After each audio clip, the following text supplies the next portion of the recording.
सावन के महीने में हम शिव गीता पढ़ना प्रारंभ कर रहे हैं। पद्म पुराणांतर्गत श्री शिव गीता, पहला अध्याय। सूत उवाच संप्रवक्ष्यामि शुद्धं कैवल्यमुक्तिदम् अनुग्रहान्मशेषस्य भवदुःखस्य भेषजम्। इसका शब्दशः अनुवाद है। सूत जी बोले, हे शौनकादिको, अब मैं शुद्ध और कैवल्य मुक्तिदायक संसार के दुख छुड़ाने में औषधि रूप शिव गीता रत्न को शिव जी के अनुग्रह से वर्णन करता हूँ।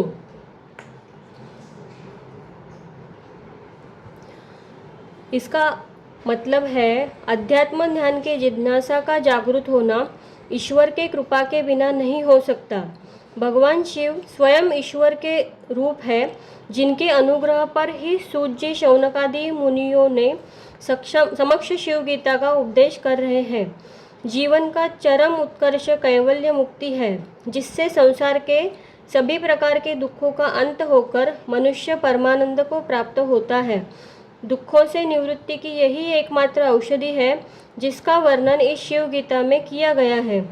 सूत जी इसी शिव गीता का कथन शौनकादि समस्त मुनियों के समक्ष कर रहे हैं।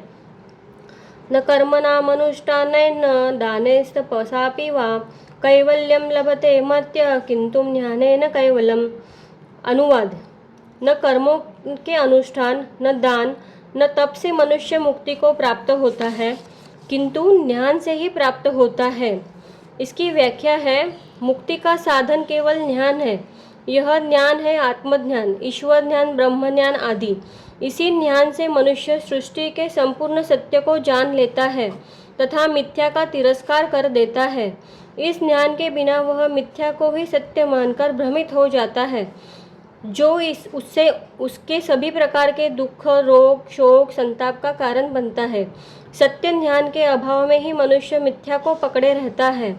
अतः ज्ञानियों ने इसी परम सत्य को जानकर घोषणा की, ऋते ज्ञानान्न मुक्ति। ज्ञान के बिना मुक्ति नहीं होती। भगवत गीता में ज्ञान को ही परम पवित्र माना है तथा कहा है कि सभी यज्ञों में ज्ञान यज्ञ श्रेष्ठ है। ज्ञान के समान इस संसार में कोई भी पवित्र वस्तु नहीं है। इस सृष्टि के दो ही आधार है, ज्ञान और कर्म। कर्म में कर्मकांड, दान व तप किए जाते हैं, किंतु इन कर्मों का फल होता है जिसे भोगने के लिए पुनः जन्म धारण करना पड़ता है। उत्तम कर्मों से स्वर्ग की प्राप्ति हो सकती है, किंतु कोई भी कर्म मुक्ति का साधन नहीं बन सकता। आरंभ में कर्मों की आवश्यकता है, किंतु ये परम गति को प्राप्त करने में सहायता नहीं कर सकते। अतः सूत जी ज्ञान को ही महत्व दे रहे हैं। रामाय दंडकारण्ये पार्वती पतिना पुरा यो प्रोक्ता शिव गीताख्या गुह्याद गुह्यतमहिसा। अनुवाद: आगे शिवजी ने दंडक वन में रामचंद्र को शिव गीता का उपदेश दिया है। वह गुप्त से भी गुप्त है। इसकी व्याख्या है, अध्यात्म ध्यान सामान्य ध्यान नहीं है जिसे कोई भी व्यक्ति समझ सके। सामान्य व्यक्ति, जिसकी बुद्धि व मानसिकता का पूर्ण विकास नहीं हुआ है, वह इसे ग्रहण करना तो दूर रहा, समझ भी नहीं सकता। इसीलिए ऐसे ध्यान को गुप्त ही रखा गया है तथा आध्यात्मिक गुरु अपने किसी योग्य पात्र को देखकर ही यह ज्ञान उसे देता है। अयोग्यों को देने का इसीलिए शास्त्रों में निषेध किया गया है। इस शिव गीता का ज्ञान भी उच्च कोटि का ज्ञान है, जिसे सर्वप्रथम भगवान शिव ने रामचंद्र जी को दंडकारण्य में दिया था। इसी का वर्णन सूत जी इन ऋषियों के सामने कर रहे हैं। यस्या श्रवण मात्रेण नृणां मुक्ति ध्रुवं भवेत् पुरासन कुमाराय स्कंदेनाभिहिता हिसा। इसका शब्दशः अनुवाद है, इसके श्रवण मात्र से ही मनुष्य मुक्ति को प्राप्त होता है, जो पूर्व काल में स्कंद जी ने सनंद कुमार से वर्णन किया था। इसकी व्याख्या है, भगवान शिव द्वारा उपदिष्ट यह ज्ञान ऐसा है जिसे कोई ठीक से भी सुन ले तो वह भी मुक्त हो जाता है। उसे अन्य किसी साधना तपस्या की कोई आवश्यकता ही नहीं रहती। यही ज्ञान पूर्व काल में स्कंद जी ने सर्वप्रथम सनत कुमार को दिया था, जो ब्रह्मा के मानस पुत्र थे। इसी ज्ञान से वे मुक्त होकर रहे। सनत कुमार प्रोवाच व्यासाय मुनिसत्तमा मह्यम कृपातिरेकेन प्रददौ बादरायणः। इसका अनुवाद है, उस मुनि श्रेष्ठ सनत कुमार जी ने व्यास जी से कहा और बादरायण व्यास जी की कृपा से वह हमने वर्णन किया है। इसकी व्याख्या है, ज्ञान की एक परंपरा होती है। जिन श्रेष्ठ ज्ञानियों ने कठिन तपस्या से ज्ञान प्राप्त किया है वे उसे अपने किसी योग्य शिष्य को देते हैं, जिससे उस ज्ञान की धारा कहीं अवरुद्ध न हो जाए।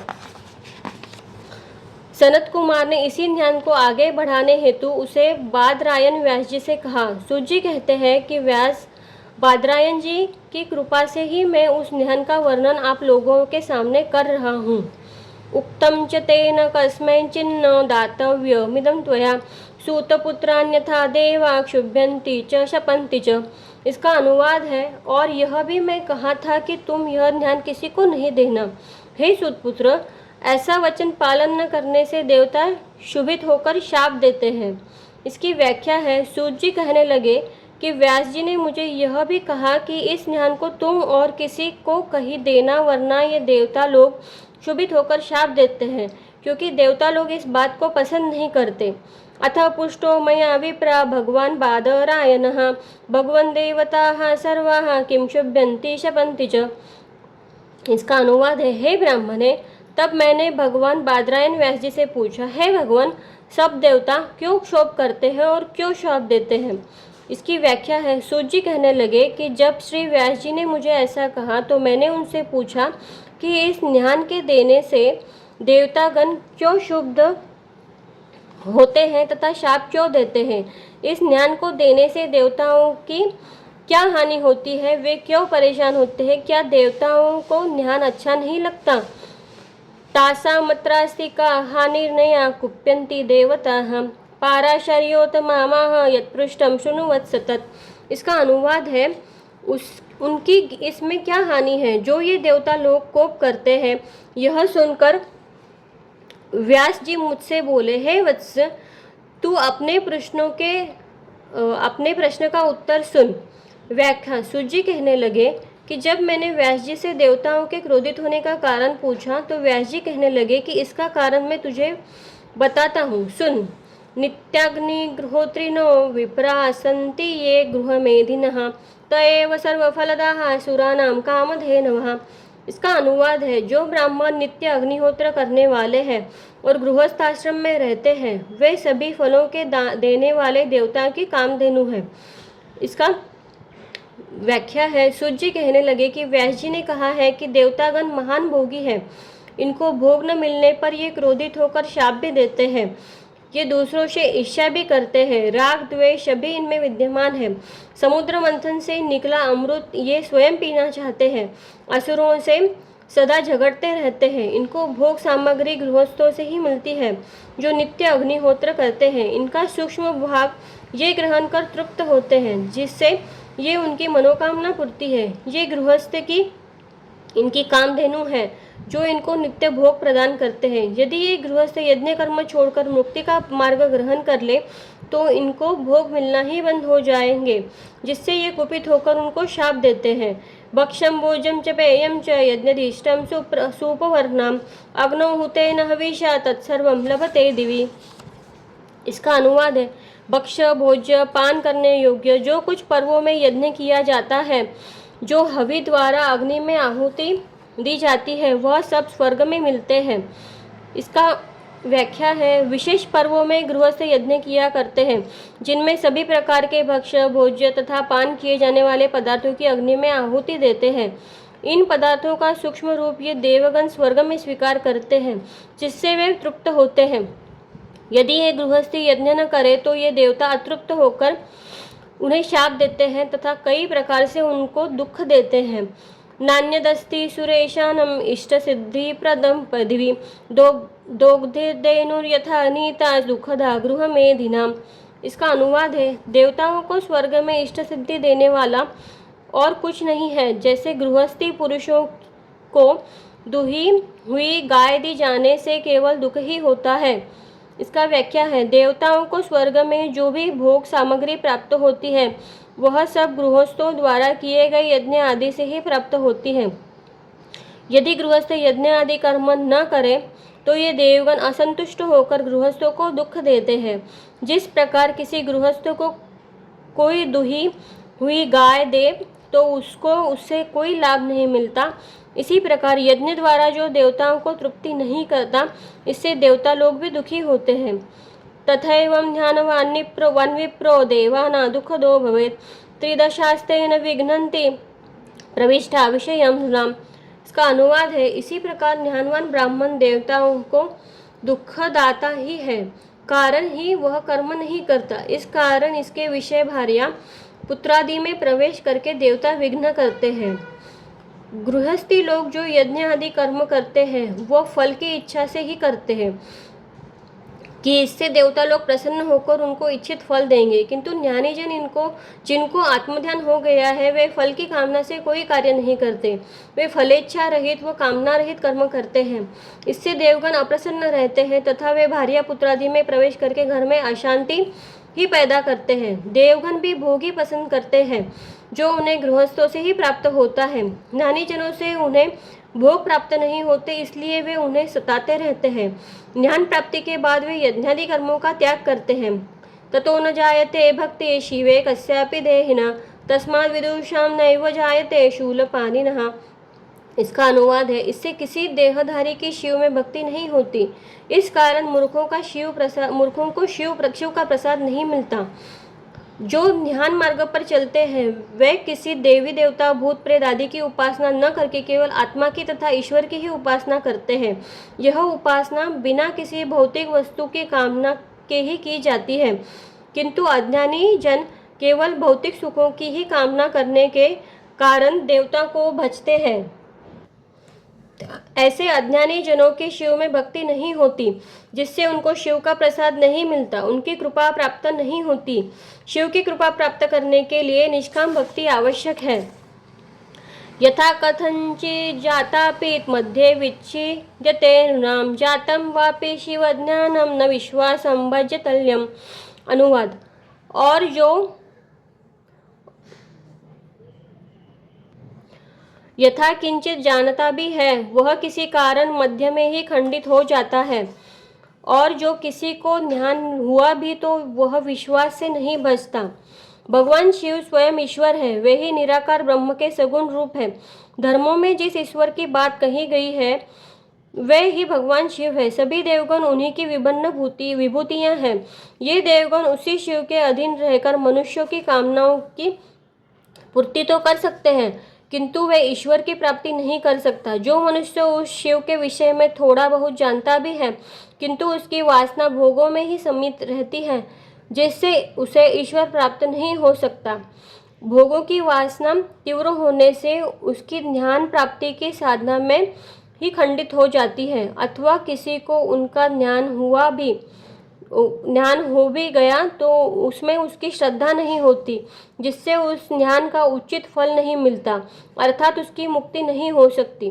ऋषिय उवाच यज्ञैवं देवता विघ्नम् आचरन्ति तनुभृतां पौरुषं तत्र कार्यास्ते येन मुक्तिर्भविष्यति। इसका अनुवाद है, ऋषि बोले, जब इस प्रकार से देवता शरीरधारियों को विघ्न करते हैं तो फिर इसमें किसका पुरुषार्थ है जो मुक्ति को प्राप्त होता है। इसकी व्याख्या है, मुक्ति ज्ञान से ही होती है, यह कर्म से प्राप्त नहीं होती। जो ज्ञान की उपासना छोड़कर देवताओं को प्रसन्न करके केवल भोग की प्राप्ति की इच्छा करते हैं उनको कभी भी मुक्ति नहीं मिलती। इसीलिए जो इन देवताओं की पूजा छोड़कर केवल मुक्ति के लिए ज्ञान की साधना करते हैं उनसे ये देवतागण रुष्ट हो जाते हैं, क्योंकि उनको भोग मिलना बंद हो जाता है। वे विघ्न पैदा कर उस साधना को भंग करने का प्रयास करते हैं।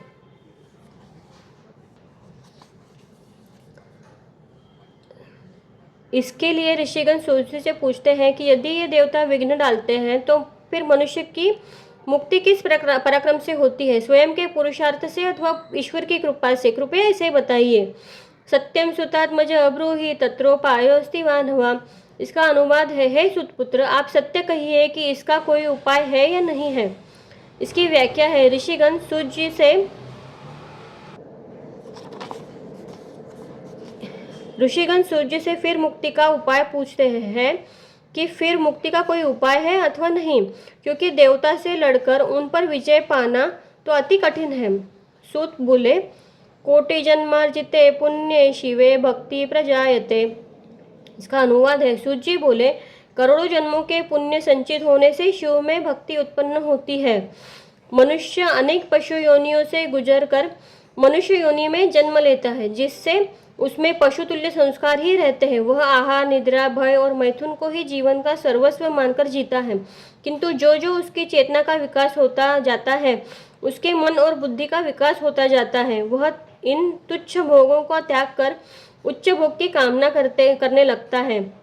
वह स्वर्ग सुख की कामना करता हुआ यह कर्म करने लगता है। इससे भी जब उसे संतुष्टि नहीं होती तो वह इनकी भी उपेक्षा कर ईश्वर प्राप्ति की और बढ़ता है। इसमें उनको करोड़ों जन्म लग जाते हैं।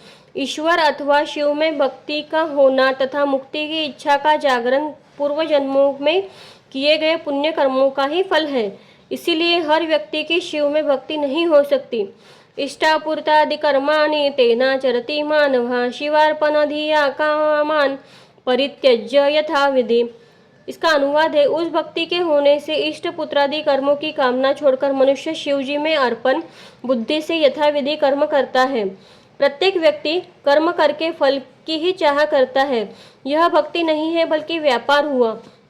हम शिव की अथवा किसी देवता की उपासना या भक्ति इसीलिए करते हैं कि हमें धन मिल जाए, नौकरी लग जाए, पदोन्नति हो जाए, मुकदमा जीत जाए, चुनाव जीत जाए और आदि अनेक कामनाओं के लेकर ही करते हैं, अथवा स्वर्ग की चाह से करते हैं। यह भक्ति नहीं है। सूत जी कहते हैं कि जो शिव की भक्ति करना चाहता है उसे अपने सभी सांसारिक भोगों की कामनाओं का त्याग कर केवल शिव की कृपा प्राप्त करने के लिए ही करनी चाहिए तथा अपने कामों को तथा उसके फलों का शिवार्पण कर देना चाहिए।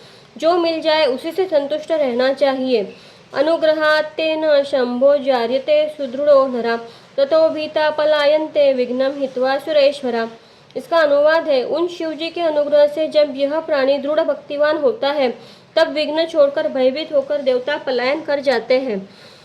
जब किसी मालिक की किसी पर कृपा हो जाती है तो फिर नौकरों की क्या हिम्मत हो सकती है कि उसके कार्य में विघ्न डालें।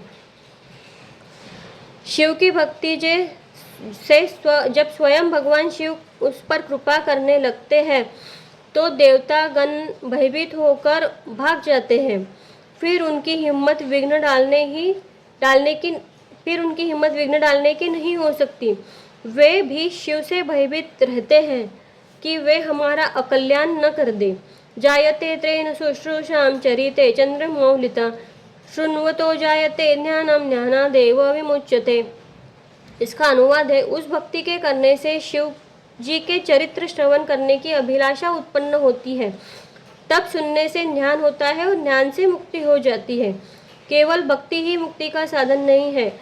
मुक्ति का साधन तो केवल ज्ञान ही है, किंतु भक्ति से मनुष्य उस शिव तत्व के चरित्र व उसके कार्यों का श्रवण नहीं करता है।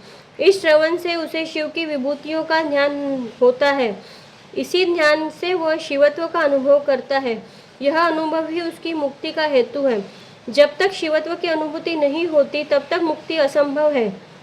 बहुनात्र की मुक्ते न यस्य भक्ति शिवे दृढ़ा महापापोपपापौघ कोटिग्रस्तोपि मुच्यते। इसका अनुवाद है, बहुत कहने से क्या होता है। जिसकी शिवजी में दृढ़ भक्ति है वह करोड़ों पापों से जकड़ा हुआ हो तो भी मुक्त हो जाता है। मनुष्य का मन बड़ा स्वार्थी है, उसकी परमार्थ में कोई रुचि नहीं है। अपने ही स्वार्थ पूर्ति के कारण वह सदा भोगों की ही कामना करता रहता है, जिससे उसे क्षणिक सुख तो मिल जाता है किंतु शाश्वत आनंद से वह वंचित रहता है। किंतु जिसकी शिव में दृढ़ भक्ति हो जाती है तो वह मन की इन क्षुद्र वासनाओं से मुक्त हो जाता है। मन से मुक्त हो जाना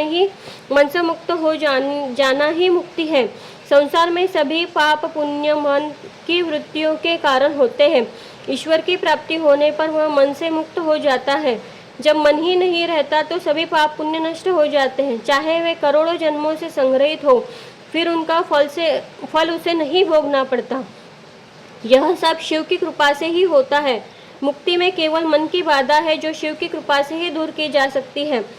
अनादरेण शाठ्येन परिहासेन मायया शिव भक्तिरस्तैश्चान्यजोपि विमुच्यते। इसका अनुवाद है, अनादर से, मूर्खता से, परिहास से, कपटता से जो भी मनुष्य शिव भक्ति में तत्पर है वह अंत्यज भी मुक्त हो जाता है। भगवान शिव कोई मनुष्य नहीं है जो किसी पर नाराज होकर बदला ले, न वे कोई देवता है जो कुपित होकर किसी को श्राप दे। वे तो साक्षात ईश्वर है जो सब पर कृपा करते हैं। उनका नाम कोई भी भक्त किसी भी रूप में लेकर यदि उनका स्मरण करता है तो वह भी मुक्त हो जाता है। ऐसी उनकी महानता है। एवं भक्तिश्च सर्वेषां सर्वदा सर्वतोमुखी तस्यां तु विद्यमानायां यस्तु मर्त्यो न मुच्यते संसारबन्धनात् तस्याम् आदन्य को स्वस्ति मूढ़धि नियमाद्यस्तु कुर्वीत भक्तिं वा द्रोहमेव वा। इसका अनुवाद है, इस प्रकार से भक्ति सदा सबके करने योग्य है। इस भक्ति के करते ही भी जो मनुष्य संसार से न छूटे तो उस संसार बंधन से न छूटने वाले के समान दूसरा कोई भी मूर्ख नहीं है। और यदि शिव जी भक्ति से ही प्रसन्न नहीं होते तो केवल उन लोगों से जो नियम से केवल भक्ति या द्रोही ही करते हैं। व्याख्या, ईश्वर प्राप्ति के लिए सभी प्रकार की साधनाएं कठिन व विलंब से फल देने वाली हैं, किंतु भक्ति का फल निश्चित व तत्काल मिलता है। फिर शिवजी तो अल्प से ही प्रसन्न होने वाले हैं। इसीलिए इस प्रकार भक्ति को अपनाकर जो संसार बंधन से न छूटना चाहे तो ऐसा व्यक्ति मूर्ख ही माना जाएगा। यदि कोई भक्ति करके भी संसार बंधन से न छूटे तो वे केवल भक्ति को ही दोष देने वाले लगते हैं, किंतु वे उसके नियम को नहीं जानते कि भक्ति किस प्रकार करनी चाहिए। तस्यापि चेत् प्रसन्नं फलं यच्छति वांछितं तद्रुद्ध किंचित् तस्मात् समादाय शुल्कं जलमेव वा यो दत्ते नियमेनासौ तस्मै दत्ते जगत्त्रयम् तत्राप्य शक्तो नियमान् संस्कारं प्रदक्षिणां य करोति महेशस्य तस्मै तुष्टो भवेत् शिवा प्रदक्षिणाश्वशक्तोऽपि यः स्वानेन चिंतियेत् शिवम्। इसका अनुवाद है, उन पर भी प्रसन्न होकर शिव मनोवांछित फल प्रदान करते हैं। बड़े मोल की वस्तु कुछ लेकर या अल्प मोल की वस्तु तथा केवल जल ही लेकर जो नियम से शिवार्पण करते हैं, शिव जी प्रसन्न होकर उसे त्रैलोक्य देते हैं। और जो यह न हो सके तो नियम से ही नमस्कार तथा प्रदक्षिणा जो नित्य प्रति शिव जी की करता है उसके ऊपर भी शिव जी प्रसन्न होते हैं। और जो प्रदक्षिणा में समर्थ हो वह केवल मन में ही शिव जी का ध्यान करते हैं। किसी बहुमूल्य वस्तु को प्राप्त करने के लिए उसका मूल्य भी अधिक चुकाना पड़ता है। यदि कोई व्यक्ति मुक्ति ही चाहता है तो उसे कठिन साधना करनी पड़ती है। यदि यह न हो सके हो तो शिव जी पर नित्य प्रति जलाभिषेक ही करे अथवा उन्हें नित्य प्रति नमस्कार ही करे तथा उनकी प्रदक्षिणा ही करे अथवा मन में शिव जी का ध्यान ही करे तो भी शिव जी प्रसन्न होकर उनकी श्रद्धा से अनुसार मनोवांछित फल अवश्य देते हैं। किसी प्रकार से भक्ति का सुफल अवश्य मिलता है। गच्छन् समुपविष्टो वा तस्याभीष्टं प्रयच्छति चन्दनं बिल्वकाशश्च पुष्पाणि वनजान्यपि फलानि तादृशान्येव यस्य प्रीतिकराणि वै दुष्करं तस्य सेवायां किमस्ति भुवनत्रये।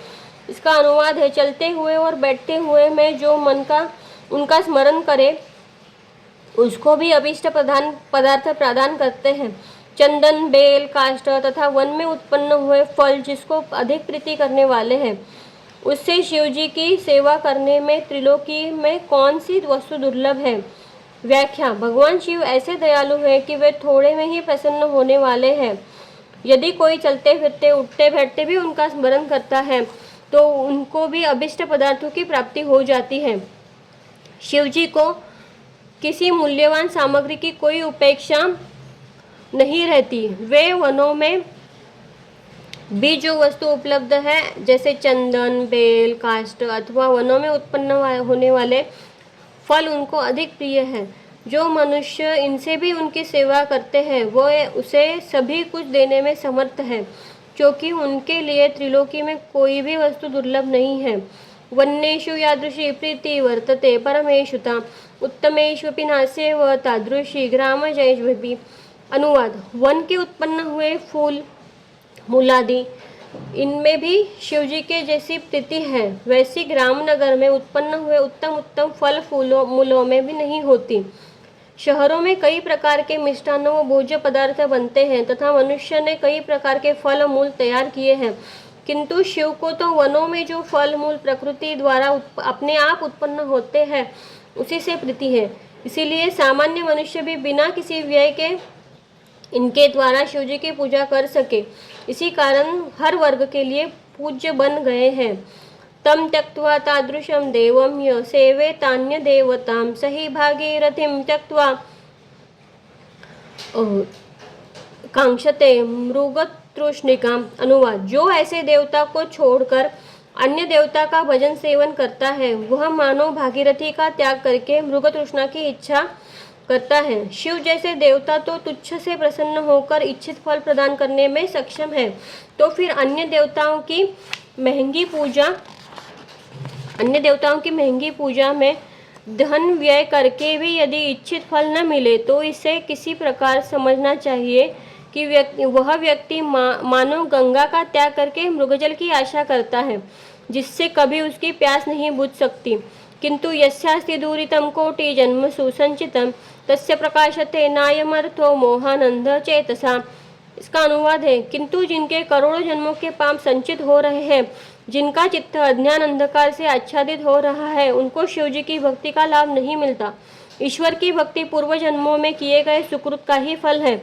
जो तामसी वृत्ति वाला है, जिसने कभी सुकर्म किया ही नहीं, जो भोगों में ही रहकर सदा पाप कर्म ही करता आया है, जिसकी बुद्धि का विकास ही नहीं हुआ है, वह ईश्वर व धर्म के रहस्य को नहीं समझ सकता। ऐसे व्यक्ति की कभी शिव में भक्ति नहीं हो सकती तथा बिन भक्ति के कोई भी देवता उसे मुक्ति नहीं दे सकते। अतः सर्वप्रथम उसे सुकृत द्वारा मलिन चित्त को स्वच्छ करना ही होगा, तभी उसे ईश्वर की कृपा का प्रसाद मिलेगा। न काल नियमो यत्र न देशस्य स्थलस्य च यत्रास्य चित्तं रमते तस्य ज्ञानेन केवलम।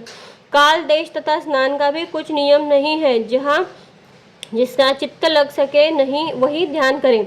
किसी भी अन्य देवताओं की उपासना हो अथवा योग साधना, उसमें स्थान, देश व काल का ध्यान रखना आवश्यक है। जैसे मंदिर हो, गुफा हो, एकांत स्थान हो, बैठने के लिए मृगचर्म हो, प्रातःकाल हो, ब्रह्म मुहूर्त हो, पवित्र स्थल हो, गंगा तट हो, नवरात्रि का समय हो, आदि अनेक बातों का ध्यान रखकर ध्यान तथा उपासना की जाती है, तभी वह सफल होती है। किंतु शिवजी के ध्यान में ऐसा कोई नियम नहीं है। चलते फिरते, उठते बैठते, कहाँ भी जहाँ चित्त शांत हो जाए वही शिवजी का ध्यान किया जा सकता है। इतना सरल मार्ग है। आत्मत्वेन शिवस्यासौ शिवसायुज्यमाप्नुयात् अतिस्वल्पतरायुः श्रीर्भूते शांशाधिपो पीया स तु राजाहमस्मीति वादिनं हन्ति सान्वयम् कर्तापि सर्वलोकानां अक्षयै शर्व्यवानपि शिव शिवोऽहमस्मीति वदिनं यं च कञ्चनम् आत्मन्यासः तादाम्य भागिनं कुरुते वृषम्। शिव रूप से अपनी आत्मा में ध्यान करने से शिव की कृपा ही सायुज्य मुक्ति की प्राप्ति से हो जाती है।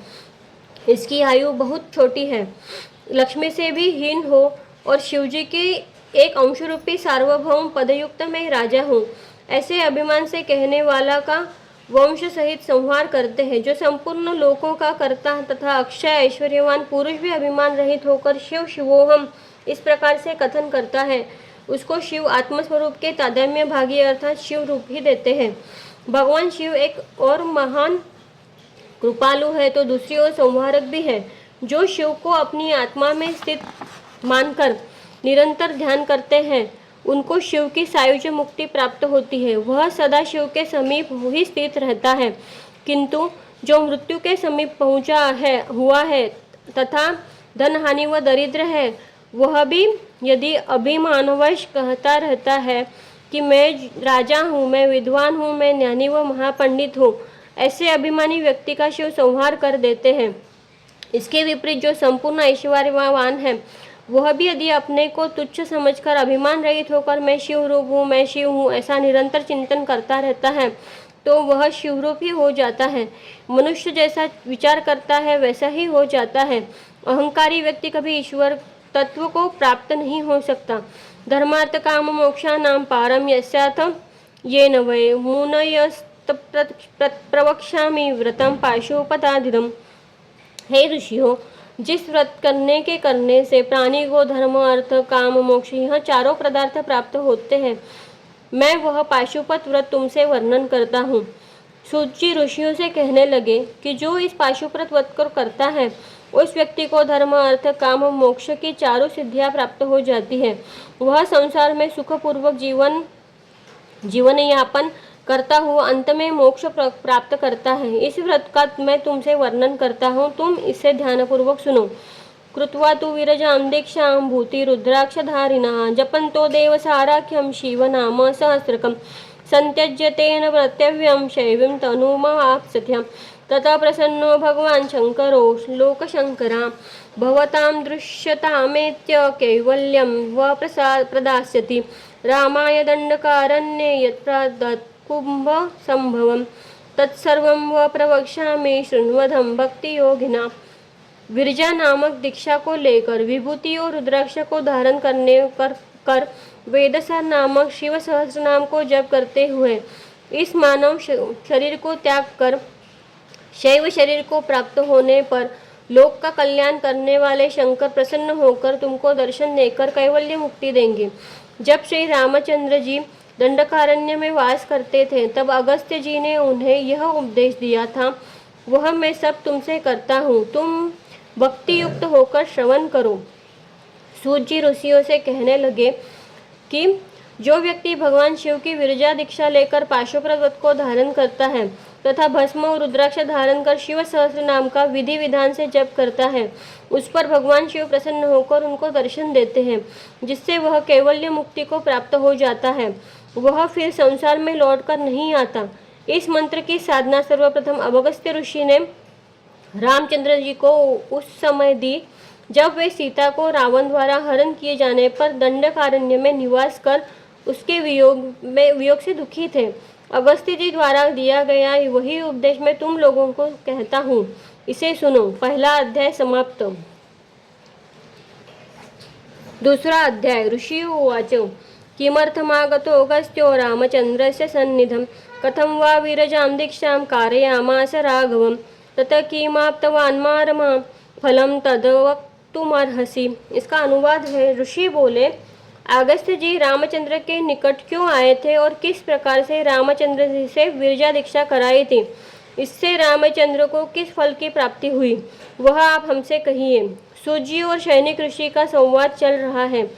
पूर्व में सूत जी ने पाशुपत व्रत एवं विरजा दीक्षा की बात कही थी जिससे कैवल्य मुक्ति प्राप्त होती है, तथा यह भी कहा कि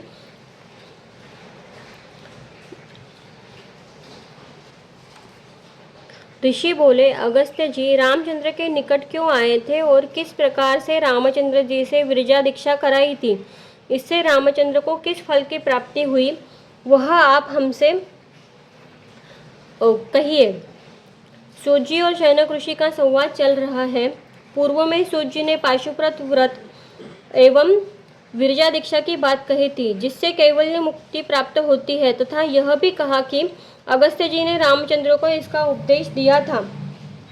तो शौनक जी पूछने लगे कि अगस्त्य जी वहां क्यों आए थे तथा रामचंद्र जी को विरजा दीक्षा क्यों कराई, इससे रामचंद्र जी को क्या लाभ हुआ, इस दीक्षा को उनकी क्या आवश्यकता थी, ये सभी कुछ विस्तार से बताइए। सूत उवाच रावणेन यदा सीता परुता जनकात्मजा यदा वियोग दुखेन विलपन्ना स राघवा। अनुवाद। सूत जी बोले जिस समय जनक कुमारी सीता को रावण ने हरण किया था तब रामचंद्र जी ने वियोग के कारण बहुत विलाप किया। सूत जी अगस्त्य जी के वहां आने का कारण बताते हुए कहने लगे कि जब रावण ने पंचवटी से गीता का हरण कर लिया तब रामचंद्र जी उनके वियोग में विलाप करने लगे। उनकी इस वेदना को जानकर अगस्त्य जी वहां उन्हें ज्ञान का उपदेश देने आए। निर्निदो निरहंकारो निराहारो दिवानिशम मौक्तुमेच्छ तथा प्राणान सानुजो रघुनंदना। निद्रा देहाभिमान और भोजन त्याग कर रात दिन शोक करते अनुज सहित रामचंद्र ने प्राण त्याग करने की इच्छा प्रकट की। सीता के वियोग में रामचंद्र जी अत्यंत दुखी हो गए। उन्होंने निद्रा देहाभिमान तथा भोजन का भी त्याग कर अपने प्राणों का ही त्याग करने की इच्छा की। लोपामुद्रा प्रतिज्ञात्वा तस्य सन्निधिमागतम् अथ तम बोधयामास संसारासारतम मुनि। तब अगस्त्य जी यह बात जानकर रामचंद्र जी के समीप आए और मुनि ने रामचंद्र जी को संसार की असरता समझाई।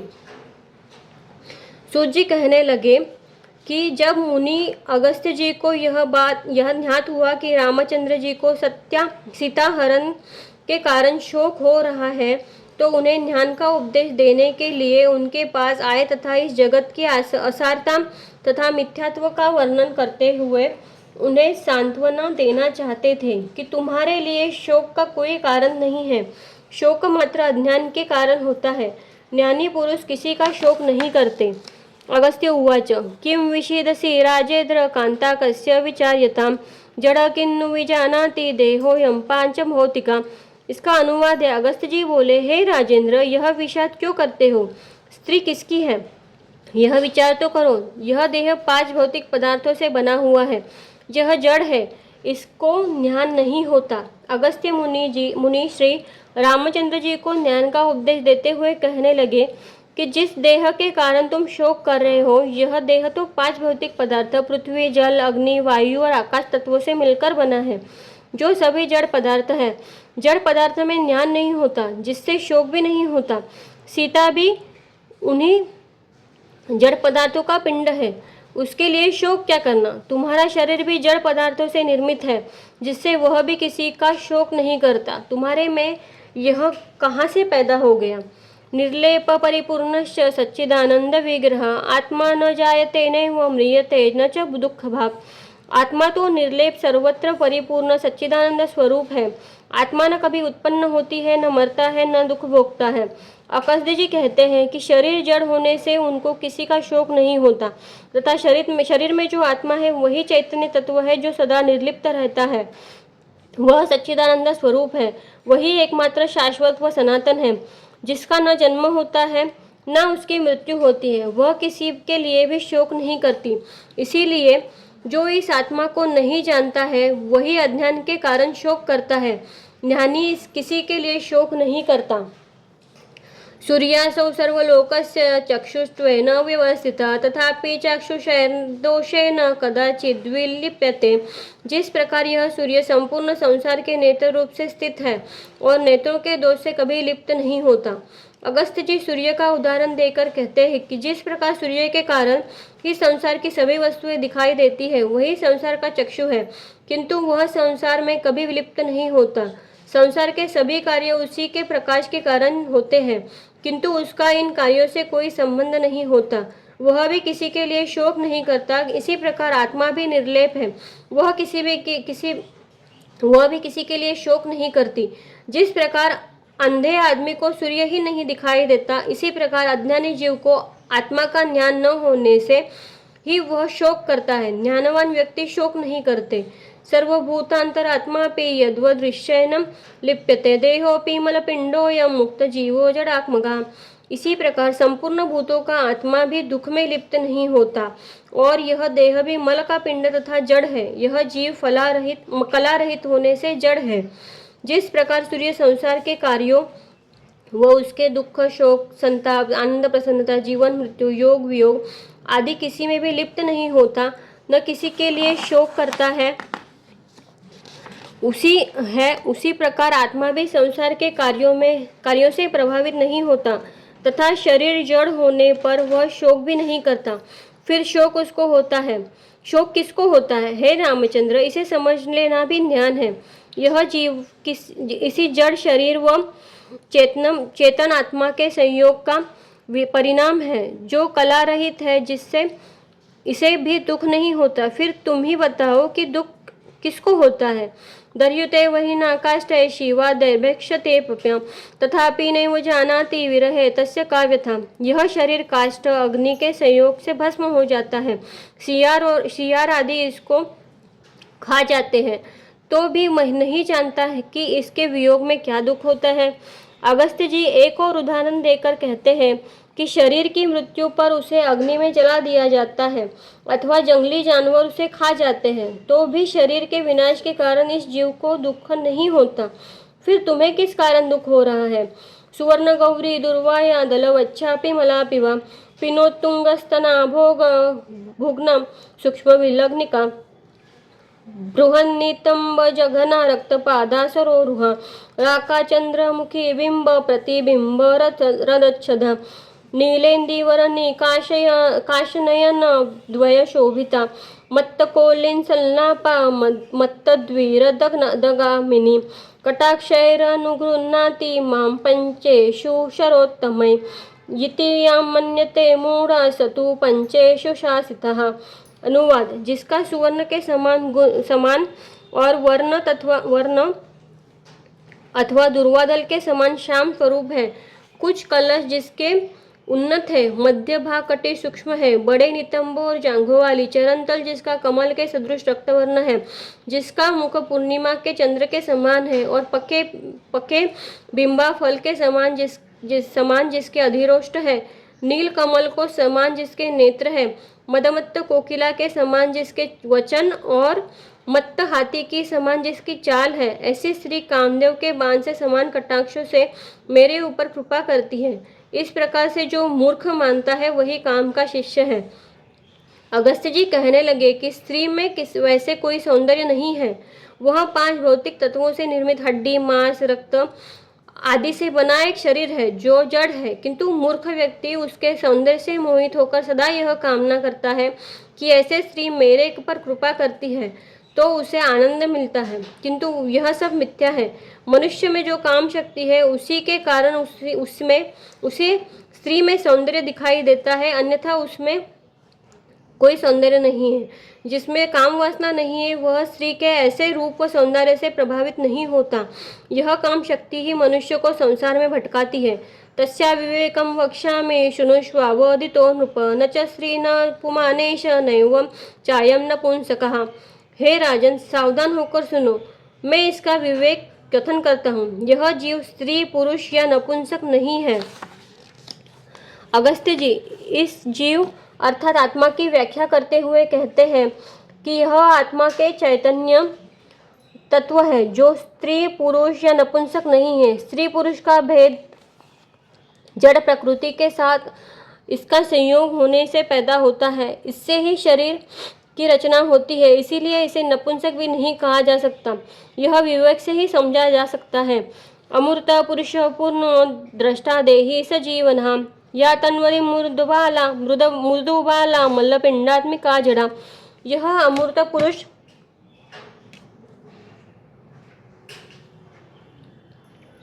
ही पूर्ण है, दृष्टा है। इसे देह का यह अमूर्त पुरुष ही पूर्ण है, दृष्टा है, इस देह का साक्षी है। वही जीवंत है तथा जिसको तन्वंगी मृदुबाला कहते हैं। वह एक मल का पिंड और जड़ स्वरूप है, जिसे सुंदर सुकुमारी मृदुबाला स्त्री कहकर मनुष्य उसकी और काम पीड़ित होकर मोहित होता है। वह एक मल मांस का पिंड मात्र है तथा उसमें स्थित जो आत्मा है वही चेतन है, जिससे यह शरीर जीवंत है। वह आत्मा ही पूर्ण है, चैतन्य है तथा इसी शरीर का दृष्टा है। उसी में मनुष्य का जीवन है। उनके निकल जाने पर इस शरीर का कोई मूल्य नहीं है। फिर इसे अग्नि को समर्पित कर दिया जाता है। इस आत्मा को विवेक से ही जाना जा सकता है। सा न पश्यति यत्किंचिन्न शृणोति न जिघ्नति चर्म मात्रा तनुस्तस्या बुद्धा तक्षस्व राघवा। वह न कुछ देखती है, न कुछ सुनती है, न सूंघती है, जिसका शरीर चर्म मात्र का है। हे रामचंद्र, मन और बुद्धि से विचारों को छोड़ो। अगस्त्य जी कहते हैं कि यह शरीर जो जड़ प्रकृति से निर्मित है, जड़ में देखने, सुनने आदि की शक्ति नहीं होती। यह तो चर्म मात्र है, फिर इस जड़ से क्या मोह करना। तुम जो सीता के विषय में विचार कर रहे हो वह अपने मन व बुद्धि से कर रहे हो, इसे छोड़ो और आत्मा पर विचार करो। या प्राणादधिका सेवहंतं ते स्यात् घृणास्पदं जायन्ते यदि भूतेभ्यो देहिनः पांच भौतिका। जो प्राणों से भी अधिक प्यारी है वही सीता तुम्हारे दुख का कारण होगी। पंच महाभूतों से उत्पन्न होने के कारण पांच भौतिक देह उत्पन्न होते हैं।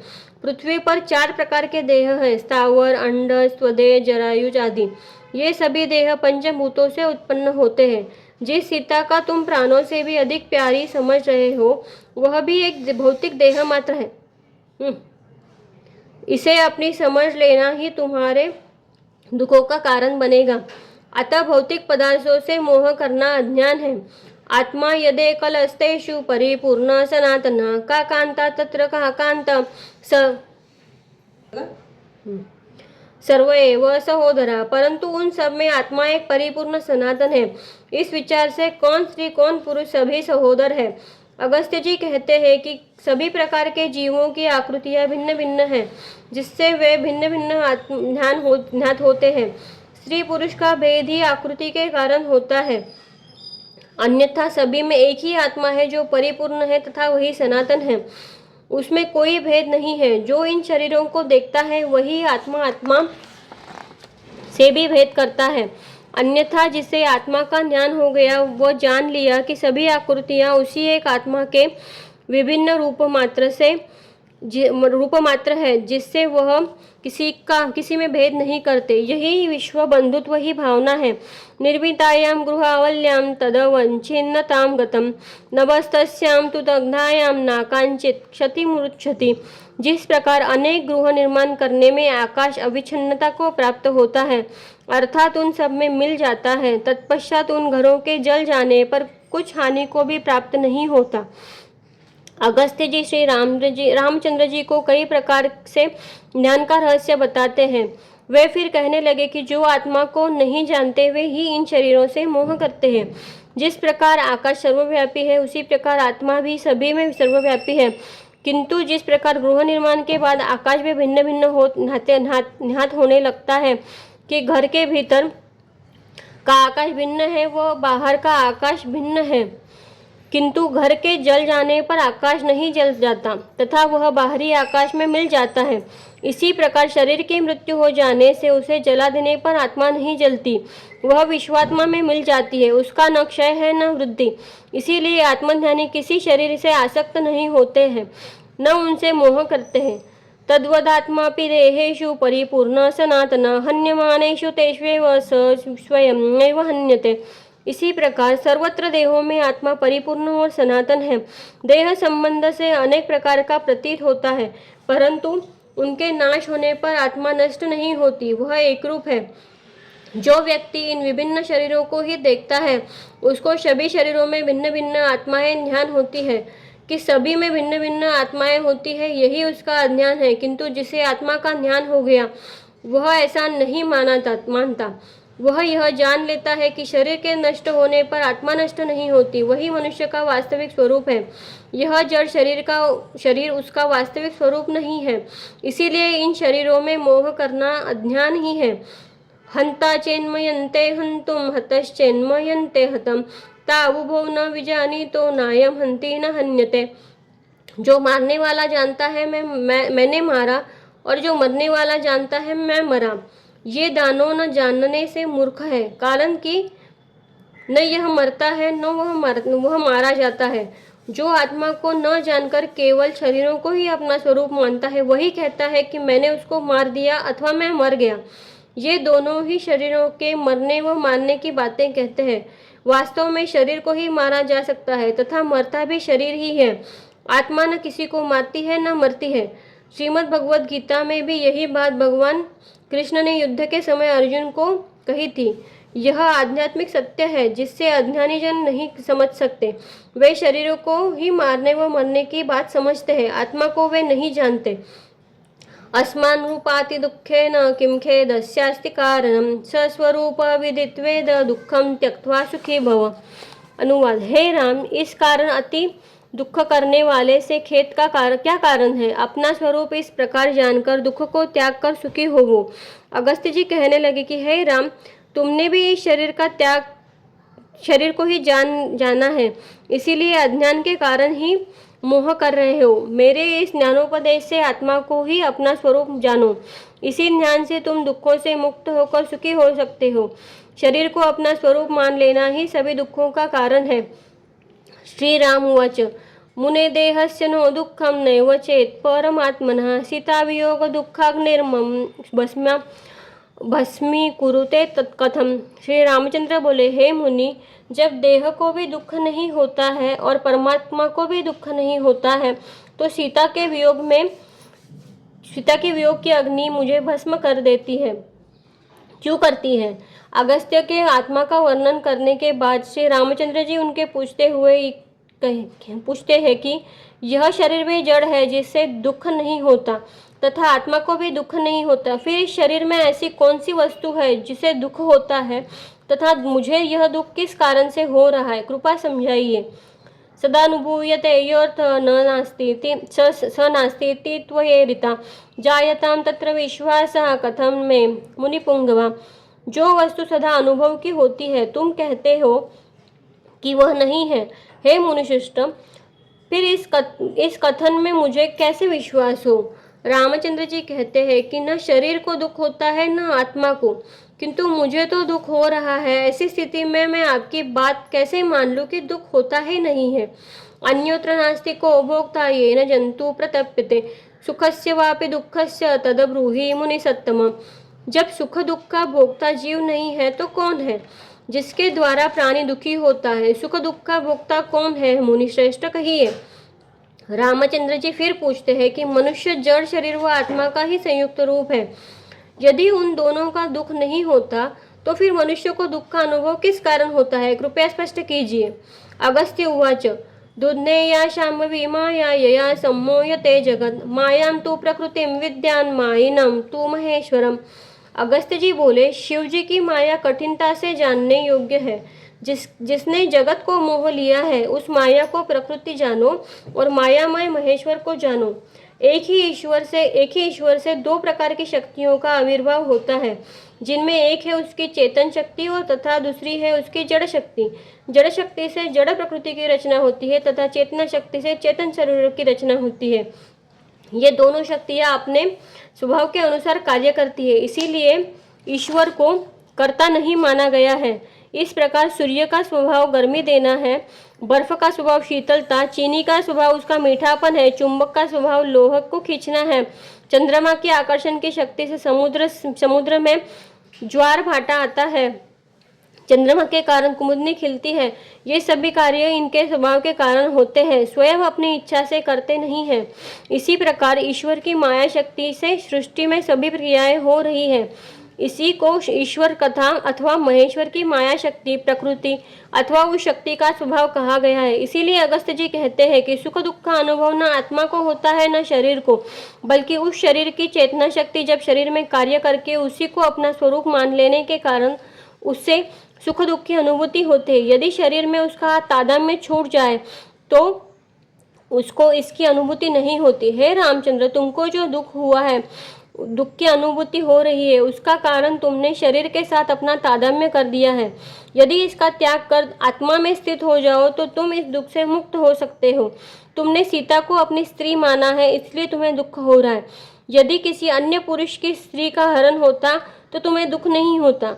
रावण ने तो कई स्त्रियों का अपहरण किया था, उससे तुमको दुख नहीं हुआ। किसी को अपना मान लेना ही दुखों का कारण है। यही महेश्वर की माया है जो अज्ञान है। इन ज्ञान प्राप्ति पर इस माया का बंधन नहीं होता। तस्यावयव भूतैस्तु व्याप्तम सर्वमिदं जगत् सत्य ज्ञानात्मको अनंतो विभुरात्मा महेश्वरा। उसी के अवयव रूप जीवों से संपूर्ण जगत व्याप्त है। वह महेश्वर सत्य स्वरूप, ज्ञान स्वरूप, अनंत और सर्वव्यापी है। अगस्त्य जी कहते हैं कि महेश्वर जो सत्य स्वरूप है, चैतन्य शक्ति है, वही ज्ञान स्वरूप है तथा सर्वव्यापी है। वह सृष्टि की किसी क्रिया में न भोग लेता है न उनमें कोई हस्तक्षेप भी करता है।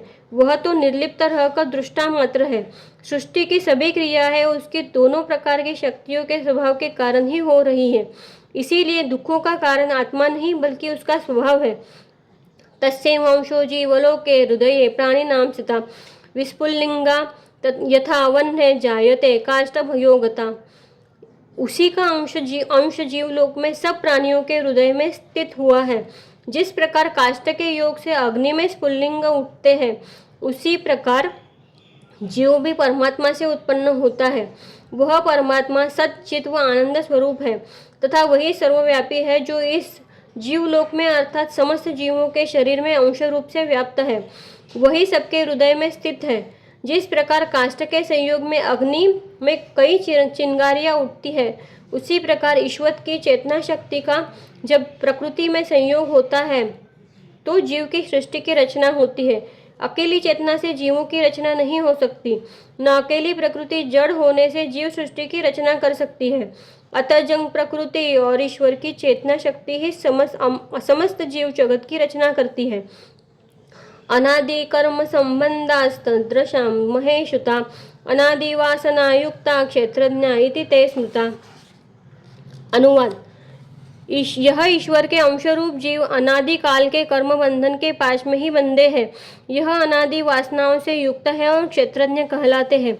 इस शरीर रूपी क्षेत्र में निवास करने वाला आत्मा क्षेत्रज्ञ है, जो इस क्षेत्र को जानता है। यह आत्मा यद्यपि ईश्वर का अंश होने से निर्लिप्त रहता है, किंतु अनादिकाल से यह अज्ञान के कारण वासनाग्रस्त हो गया, जिससे यह कर्म बंधन में पड़कर बार बार जन्म धारण करता है। मनोबुद्धिरहंकार चित्तम चेत्ति चतुष्टयम् अंतःकरणमित्याहुस्तत्र ते प्रथम विविता। मन, बुद्धि, चित्त, अहंकार ये चारों अंतःकरण के ही भेद हैं। इससे अंतःकरण चतुष्टयम् में क्षेत्रज्ञों के प्रतिबिंब पड़ता है। प्रकृति का उस चेतना शक्ति से वियोग होने पर मन, बुद्धि, चित्त व अहंकार रूपी अंतःकरण की रचना होती है, जिसमें उस क्षेत्रज्ञ आत्मा का प्रतिबिंब पड़ता है, जिससे ये चारों सक्रिय होकर अपना अपना कार्य करने लगते हैं। जीवन का आरंभ इसी से होता है। जीवत्वं प्राप्नुयुः कर्म फलभोक्तार एव ते ततो वैषयिकं तेषां सुखं वा दुःखमेव वा तेव भुज्यते भोगायतने स्मिच्छरीरके।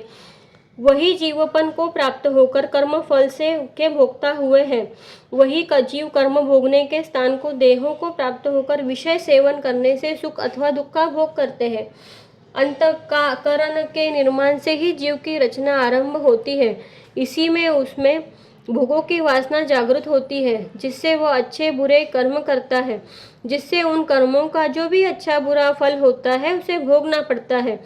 इन्हीं के कारण वह सुख दुखों का भोग करता है। इन कर्मों को करने के लिए ही उसे शरीर धारण करना पड़ता है, क्योंकि बिना शरीर के कर्म संभव नहीं है। यह सब उसकी वासना के कारण होता है। स्थावरम जंगमम चेति द्विविधम वपुरच्यते। स्थावर और जंगम के भेद से जो दो प्रकार का शरीर कहा जाता है। सभी जीवों की उत्पत्ति प्रकृति तत्वों से ही होती है, जिसका विकास उस आत्मचेतना की योजनानुसार होता है। ये जीव दो प्रकार के हैं, उन्हें स्थावर तथा जंगम कहा जाता है। स्थावरत्रास्य देहा सूक्ष्म गुल्म लतादया अंडजास्तोवजास्तद्वबीजा इति जंगमा। वृक्ष, लता, गुल्म यह सब स्थावर सूक्ष्म देह कहलाते हैं और अंडज, पक्षी, सर्प आदि होते हैं। स्वेदज, कृमि, मशकादि, जरायुज, मनुष्य, गौ आदि ये सब जंगम शरीर कहलाते हैं। इन शरीरों में वृक्ष, लता, गुल्म आदि ही स्थावर शरीर है, जो चलते फिरते नहीं है। दूसरे प्रकार के शरीर में जंगम है, जो चलते फिरते हैं। इनमें अंडों से उत्पन्न होने वाले, पसीने से उत्पन्न होने वाले तथा जेर से उत्पन्न होने वाले शरीर है। ये सभी जीव प्रकृति के अनुसार पैदा होते हैं। प्रकृति के ये तत्व जब विशेष अनुपात व क्रम में होते हैं तो उसी प्रकार के जीवों की रचना होती है, उससे भिन्न रचना नहीं हो सकती। इसीलिए प्रत्येक जीवन अपने ही गुणधर्मों के अनुसार उसी जाति को उत्पन्न करता है। जिस प्रकार प्रत्येक लोहा चुंबक नहीं होता, किंतु जब विद्युत प्रवाह से उसके कण व्यवस्थित हो जाते हैं तो वह चुंबक बन जाता है तथा उन कणों से बिखरने पर उसका चुंबकत्व नष्ट हो जाता है। इसी प्रकार बीज को भूने देने पर तथा उसको पीस देने पर उसकी क्रमबद्धता नष्ट हो जाती है। जिसने भुना हुआ बीज युक्त शरीर की रचना की है, रचना ही नहीं कर सकता। योनिमन्ये प्रपद्यन्ते शरीरत्वाय देहिनः सानुमन्येन अनुसंयन्ति यथा कर्म यथा श्रुतम्। कितने ही प्राणी शरीर धारण के निमित्त कर्मानुसार योनियों में प्रवेश करते हैं और दूसरे वृक्षों को आश्रय देते हैं। मनुष्य का जन्म इस योनि में होता है, इसका निश्चय उसके द्वारा पूर्व जन्मों में किए गए सद असत कर्मों के अनुसार होता है। कुछ इन्हीं कर्मों के अनुसार वृक्षादि बनते हैं। सुख्यहम दुःखहम चेति जीव एवाभिमन्यते निर्लोपी परम ज्योतिर्मोहित शंभु मायया। जब यह जीव विषयों में लिप्त होता है तब मैं सुखी हूँ या दुखी हूँ ऐसा मानता है। यद्यपि यह निर्लेप ज्योति स्वरूप है, परंतु शिव जी की माया से मोहित होकर सुख दुख का प्रतिकारक होता है। सुख दुख का अनुभव आत्मा को नहीं होता, क्योंकि वह निर्लेप है, उसकी कोई कामना एवं वासना नहीं है। किंतु अज्ञानवश मनुष्य उस आत्मा का विस्मरण कर भोगों में ही लिप्त रहता है। भोग प्राप्त होने पर अपने को सुखी मानता है, किंतु भोग प्राप्त न होने पर वह दुखी हो जाता है। अतः सुख दुख का कारण आत्मा नहीं बल्कि उसकी कामना, वासना एवं आसक्ति है।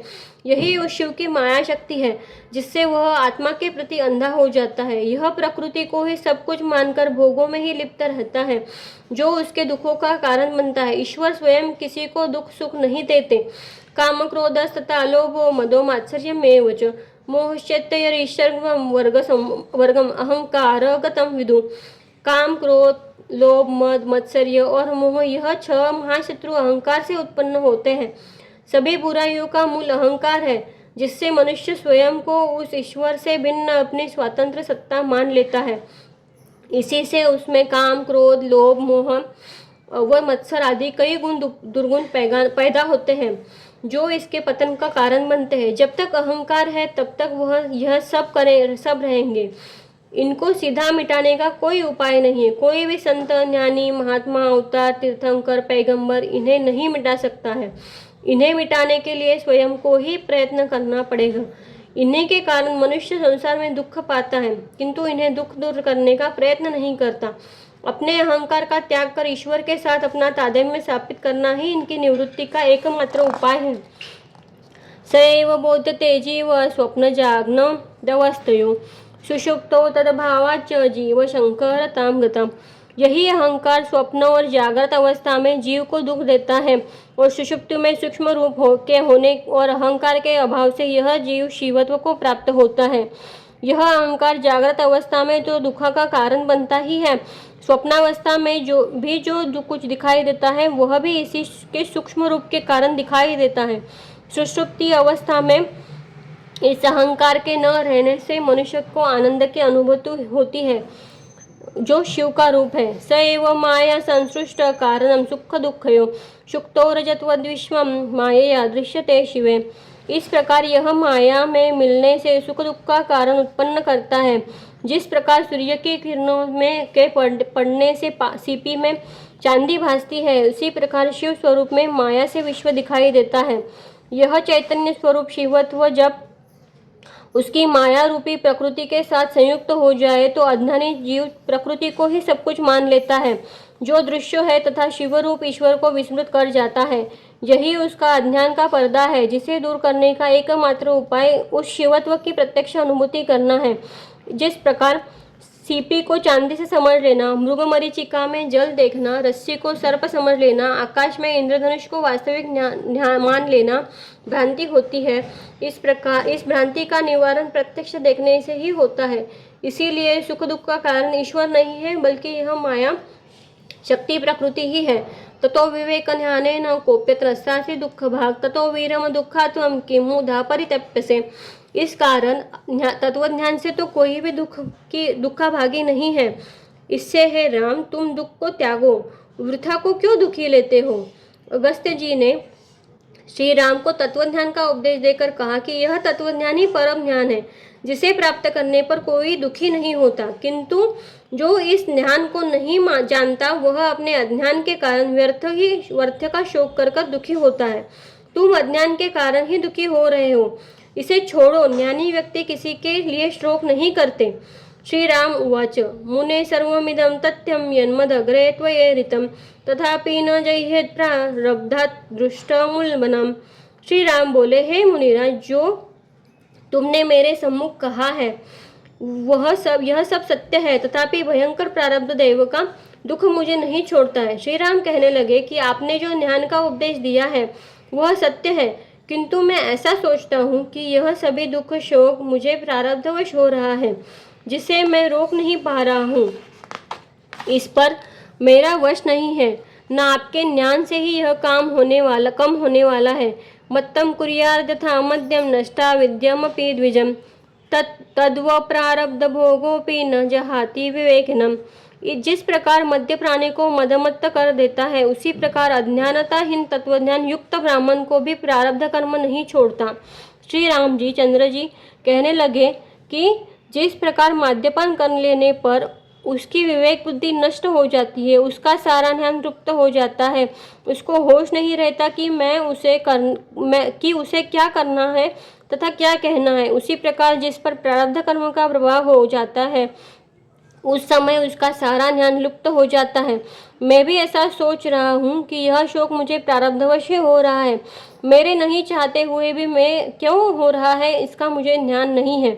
तथा किम बहुनोक्तेन प्रारब्ध सचिव स्मर बाधते माम दिवारात्रम अहंकारोपि तादृश। बहुत कहने से क्या कहे, यह काम प्रारब्ध का मंत्री है, यह मुझको दिन रात पीड़ा देता है, इसी प्रकार से अहंकार भी दुख देता है। श्री राम कहते गए कि जो कोई कितना भी ज्ञानवान क्यों न हो, प्रारब्ध यदि उस पर हावी हो जाए तो वहाँ अच्छे से अच्छे ज्ञानी भी अपना होश भूल जाते हैं। मनुष्य में कामना, वासना, आसक्ति, अहंकार आदि प्रारब्ध से ही मिलते हैं, जिस पर नियंत्रण कर पाना कठिन हो जाता है। मैं भी ऐसा ही सोच रहा हूँ कि यह शोक मुझे प्रारब्धवश हो रहा है, मैं चाहते हुए भी इससे मुक्त नहीं हो पा रहा हूँ। अत्यंत पीड़ितो जीव स्थूल देहि विमुच्यति तस्मात् जीवात्मये मह्यम उपाय क्रियताम द्विजम। जीव अत्यंत पीड़ित होकर स्थूल देह का त्याग करता है, इस कारण हे ब्राह्मण मेरे जीवन के निमित्त उपाय करो।